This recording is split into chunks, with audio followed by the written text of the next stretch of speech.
నెల్లూరు సిటీలో గెలిస్తే మంత్రి పదవి గ్యారంటీనా? చరిత్రను చూస్తే ఆ సెంటిమెంట్ పక్కాగా అర్థమవుతోందా? ఎందరో మహామహులకు పలుమార్లు ఆ అవకాశం దక్కిందా?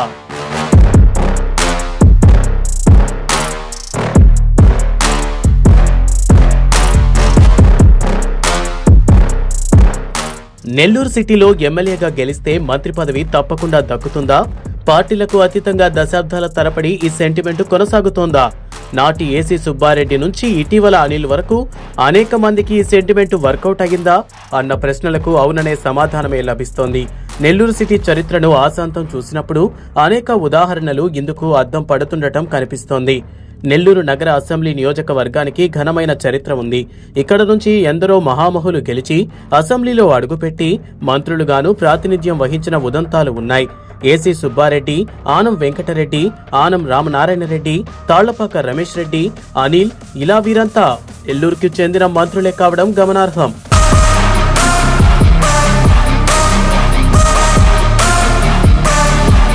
ఉమ్మడి నెల్లూరు జిల్లాలో ఉన్న 10 అసెంబ్లీ నియోజకవర్గాల్లో నెల్లూరు సిటీ, నెల్లూరు రూరల్ ఎంతో ప్రత్యేకమైనవి.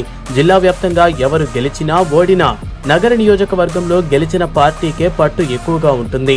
2004 వరకు నెల్లూరు ఒకటే నియోజకవర్గం. 2009 నుంచి నెల్లూరు సిటీ, రూరల్ గా 2 నియోజకవర్గాలుగా ఏర్పడ్డాయి. రూరల్ నియోజకవర్గంలో కూడా సిటీలో ఉన్న కొన్ని డివిజన్లు కలుస్తాయి. కానీ సిటీ నియోజకవర్గమే ఎక్కువగా వార్తల్లో ఉంటుంది. అలాంటి నెల్లూరు సిటీ అసెంబ్లీ నియోజకవర్గం అన్ని పార్టీలను ఆదరించిందనే చెప్పాలి. వామపక్షాలు మినహా అన్ని పార్టీలు ఈ జాబితాలో ఉన్నాయి. కాంగ్రెస్, టీడీపీ, భారతీయ జనసంఘ్, ప్రజారాజ్యం అన్ని పార్టీలకు ఇక్కడ ప్రాతినిధ్యం ఉంది. మొదట్లో ఇక్కడ ఇండిపెండెంట్ అభ్యర్థులు గెలిచారు. ఆ తర్వాత కాంగ్రెస్ బోనీ కొట్టింది. మాజీ మంత్రి ఏసీ సుబ్బారెడ్డిగా నెల్లూరు జిల్లా రాజకీయాల్లో చక్రం తిప్పిన ఆనం చెంచు సుబ్బారెడ్డి 1955లో కాంగ్రెస్ అభ్యర్థిగా విజయం సాధించారు. ఆ తర్వాత కాలక్రమంలో ఆనం వెంకటరెడ్డి, ఆనం రామనారాయణ రెడ్డి, ఆనం వివేకానందరెడ్డి కూడా నెల్లూరు సిటీ ఎమ్మెల్యేలుగా ఎన్నికయ్యారు. ఒకే కుటుంబానికి చెందిన 4 వ్యక్తులు నెల్లూరు నియోజకవర్గానికి ఎమ్మెల్యేలుగా పనిచేయటం ఇక్కడ మరో విశేషం. అయితే ఇందులో ఆనం రామనారాయణ రెడ్డి మాత్రం టీడీపీ తరపున ఎమ్మెల్యేగా గెలిచారు. మిగతా 3 కాంగ్రెస్ తరపున ఎమ్మెల్యేలుగా ఎన్నికయ్యారు. 1967లో ఎంఆర్ అన్నదాత భారతీయ జనసంఘ్ తరపున నెల్లూరు ఎమ్మెల్యేగా గెలిచారు. 1994లో తాళ్లపాక రమేష్ రెడ్డి కూడా నెల్లూరు ఎమ్మెల్యేగా గెలిచారు. ఎన్టీఆర్ అభిమాన సంఘం అధ్యక్షుడిగా తాళ్లపాక రమేష్ రెడ్డి రాష్ట్ర వ్యాప్తంగా ఫేమస్ అయ్యారు. ఆయనకు కూడా ఎన్టీఆర్ మంత్రి పదవి ఇచ్చారు. 2009లో నెల్లూరు సిటీ నియోజకవర్గం ఏర్పడిన తరువాత ముంగమూరు శ్రీధర కృష్ణారెడ్డి ప్రజారాజ్యం తరపున ఎమ్మెల్యేగా ఎన్నికయ్యారు. ఆ తర్వాత 2014లో అనిల్ కుమార్ యాదవ్ వైఎస్ఆర్సీపీ తరపున ఎమ్మెల్యే అయ్యారు. 2019లో తిరిగి ఎమ్మెల్యేగా గెలిచిన అనిల్ జగన్ కేబినెట్లో జలవనరుల శాఖ మంత్రిగా పనిచేశారు. ఉమ్మడి నెల్లూరు నియోజకవర్గం అయినా నెల్లూరు సిటీ అయినా మంత్రుల నియోజకవర్గంగా పేరు తెచ్చుకుంది. ఇక్కడ గెలిచిన వారికి ఖచ్చితంగా మంత్రి పదవి వరిస్తుందనే ప్రచారం ఉంది. ఏసీ సుబ్బారెడ్డి, ఆనం వెంకటరెడ్డి, ఆనం రామనారాయణ రెడ్డి, తాళ్లపాక రమేష్ రెడ్డి, అనిల్ కుమార్ యాదవ్ ఇలా వీరంతా నెల్లూరు నుంచి గెలిచి మంత్రి పదవులు స్వీకరించిన వారే.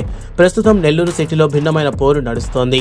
నిన్న మొన్నటి వరకు అనిల్ కుమార్ యాదవ్ వైసీపీ తరపున పోటీ చేస్తారనుకున్నా ఆయన్ను నర్సారావుపేట ఎంపీ అభ్యర్థిగా పంపించిన సీఎం జగన్ ఇక్కడ ఖలీల్ అహ్మద్ ను ఎమ్మెల్యే అభ్యర్థిగా పోటీలో దింపారు. టీడీపీ తరపున మాజీ మంత్రి నారాయణ గెలుపు తనదేనంటున్నారు. Anil versus Narayana tough fight ఉంటుందని అనుకున్నా ప్రస్తుతం వైసీపీ అభ్యర్థి నారాయణ ముందు నిలబడలేరనే ప్రచారం ఉంది. కానీ నెల్లూరు సిటీ నియోజకవర్గానికి జిల్లా వైసీపీ అధ్యక్షులు ఎమ్మెల్సీ పర్వతిరెడ్డి చంద్రశేఖర్ రెడ్డి పరిశీలకులుగా ఉన్నారు. ఇక్కడ వైసీపీ అభ్యర్థి గెలుపు బాధ్యతలను ఆయనే భుజాన మోస్తున్నారు. ఈ నియోజకవర్గంలో నారాయణను ఓడించడం వైసీపీకి ప్రతిష్టాత్మకంగా మారింది. ఒకవేళ నారాయణ గెలిచి టీడీపీ అధికారంలోకి వస్తే ఖచ్చితంగా ఆయన చంద్రబాబు మంత్రివర్గంలో ఉంటారు. లేదా వైసీపీ అభ్యర్థి గెలిచి జగన్ మరోసారి సీఎం అయితే మాత్రం ఈ విజయంతో చంద్రశేఖర్ రెడ్డికి మంత్రి పదవి లభించే అవకాశాలను కొట్టిపారేయలేం.